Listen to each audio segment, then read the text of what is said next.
Hello everyone, Rich Mr. Thrive and Survive. This is a reproduction of Malcolm Bowden's original video. This one here uses his audio. A person here did a remake of the graphics, which are much better in this one. I will have links to both of those videos below. This is in response to someone who, believe it or not, for the shadows, doesn't want to believe anything unless it's peer-reviewed. He thinks I'm way too confident of myself. Why don't I send it in to be peer-reviewed? Well, that's like a sheep going to a jury of 12 wolves and submitting a paper stating that sheep shouldn't be eaten for dinner. This is the way it works. It's a religion of science, and until you want to break out of your own cognitive dissonance, you are not going to see that. In any case, I'm going to show proof here not only that the Earth does not move, but I'm going to show that it is peer-reviewed science that shows that the Earth does not move. But this has been hidden from the public. And ask yourself the question why. So without further ado, let's get into this video. I think most of you will enjoy this. Take care. If a telescope is pointing at a star, and both are stationary, then obviously the light comes straight into the telescope. In 1729, Bradley found that he had to tip his telescope forward very slightly to get a star in the center of his telescope. It was assumed that this was due to the motion of the Earth around the Sun. Let us assume that the telescope was moving at 5 miles an hour and had to be tipped 5 degrees.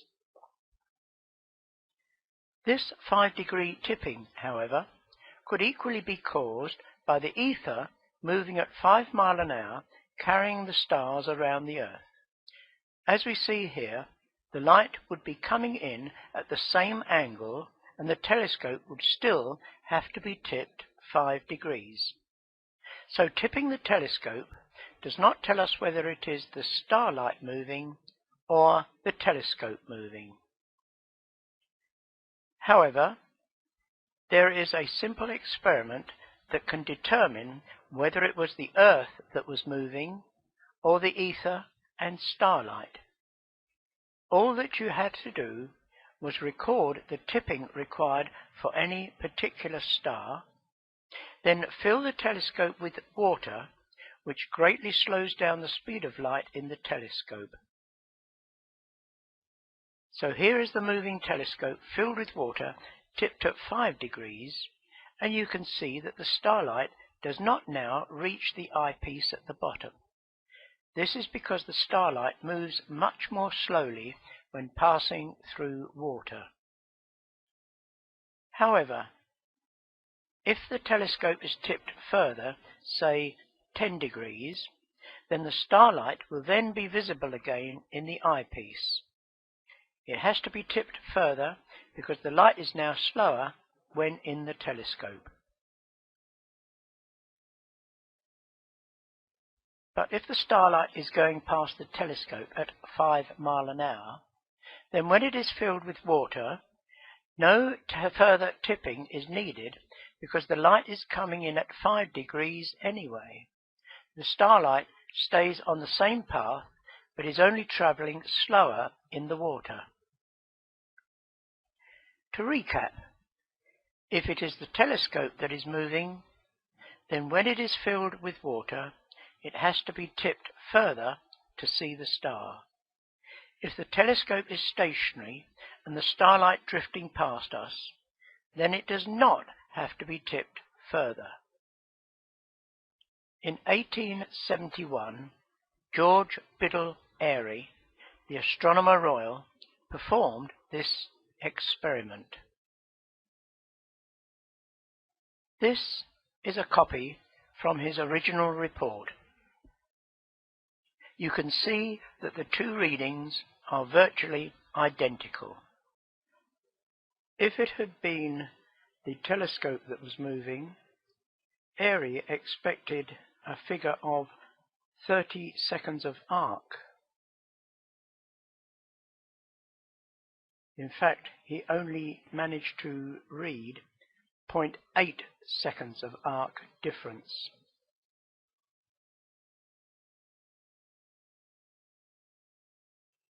Bradley first discovered stellar aberration, and it is interesting that in his report Airys mentions that it was now about 100 seconds of arc and that it was still slowly diminishing. This indicates that the speed of light was still decreasing in measurable amounts when Airys performed his experiment in 1871.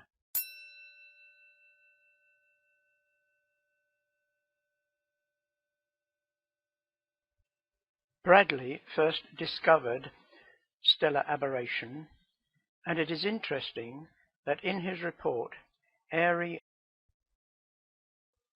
The result of Airys' experiment, known as Airys' failure, was that the telescope does not have to be tipped further. This proved that it was the incoming light that was moving past a stationary telescope fixed to the stationary Earth. What is interesting in his very brief report of only 4 pages is that not once did he refer to the astonishing results that the experiment proved.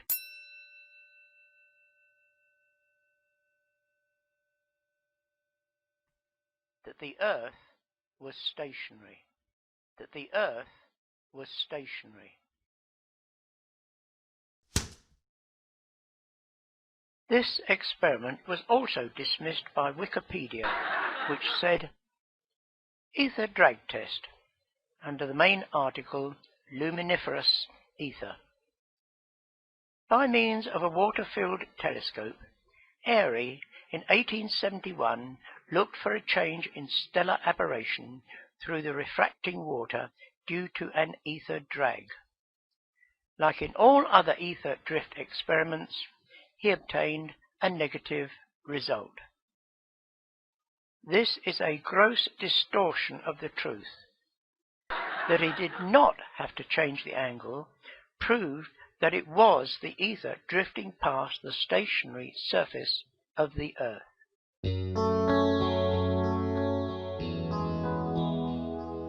Well, there you have it, everyone. Peer-reviewed, just what people want to see. So why is this ignored? Well, you know why this is ignored, because this definitely tells you that the Earth is not moving. In fact, no experiment ever has shown that the Earth moves. But Airys, even though this is a very basic, very simple, very easily repeatable experiment, which it's been repeated and no one has ever come up with anything else, but you're never going to hear about that. He wasn't the only one. There's other ways to attack this. You have somebody named Michelson, who was a scientist who in the late 19th century, the late 1800s, he proposed several different sets of experiments with different partners. There's the Michelson-Morley experiment, Michelson-Gale, Michelson and a few other people. There's also somebody named Sagnac that did all kind of different experiments with light and things like that. And in fact, let me show you just a couple of the screenshots here so that you can see what I'm talking about. They use laser lights, different things like that. You can pause and go back and look at these as they came up. Look, they even got mathematical formulas, which everybody wants to see. See, they put these experiments to where the Earth's rotation should have made a difference. And they should have even been able to tell the difference between the north latitude and south latitude. Because the spin of the Earth itself, or the travel of the Earth also through the universe around the sun, and thus should also cause all kind of different changes depending if you're going in the direction of movement or not. Well, this was a huge problem in the 1800s for science. This actually was causing the spinning ball to fall apart. So let me continue on here and show you something, and you'll see something very interesting here. Look at these subsequent experiments here. Here's Michelson, all right, where he did it. The year 1881. Remember, Einstein didn't come along until 1905. Michelson and Morley. In fact, let me go a little bit further here so we can get the whole picture. There we go. Michelson and Morley combined in Cleveland in 1887. Same results. Same results. The Earth does not move. A third test, and guys, other scientists were duplicating these. These were all peer-reviewed documents, peer-reviewed science. That not only these scientists were doing, but others were trying to duplicate. And guess what? They all came up with the same result. The Earth was not moving. Do you know how many people have testified now online that are physics majors and things like that who state they've never heard of Airys failure? And that these right here are saying, oh, Einstein got rid of that. But we'll touch on that in a second. Morley and Miller, even somebody without Michelson got together, 1902 to 1904. They spent 2 years on these experiments here. Every one showed the Earth did not move. Now, you'll notice that in 1905, Einstein comes along and pretty much everybody gives up. One other person at least tried it, somebody named Miller, in 1921. Same results. The Earth doesn't move. Why did these people give up? Because Einstein in 1905, with his special theory of relativity, said that, well, the Earth, coincidentally, remember in science there's not supposed to be any coincidences? Coincidentally, the light that they were measuring shrank or increased, whatever you want to call it, in the direction of movement, so that they couldn't measure a difference. So it appeared that the Earth wasn't moving.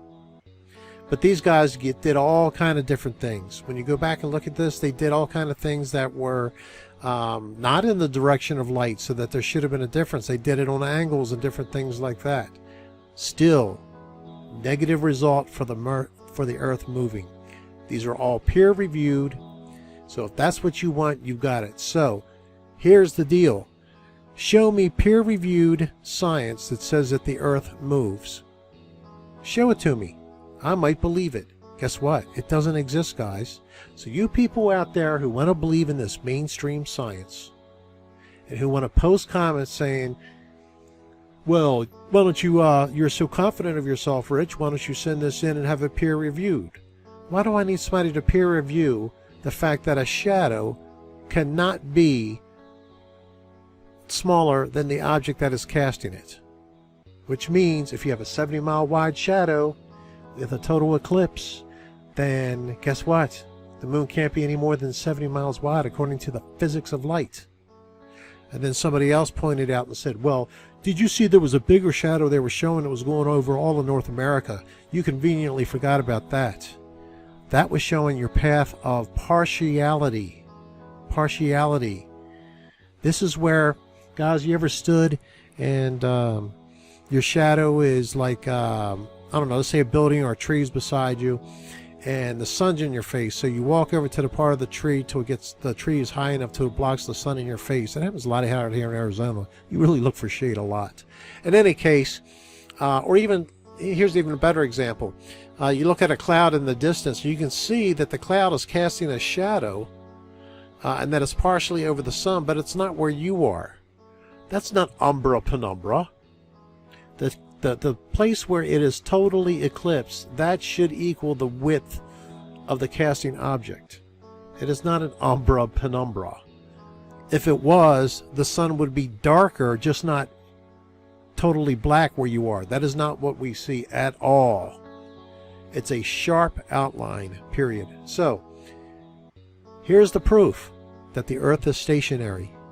I will take any proof that it is not.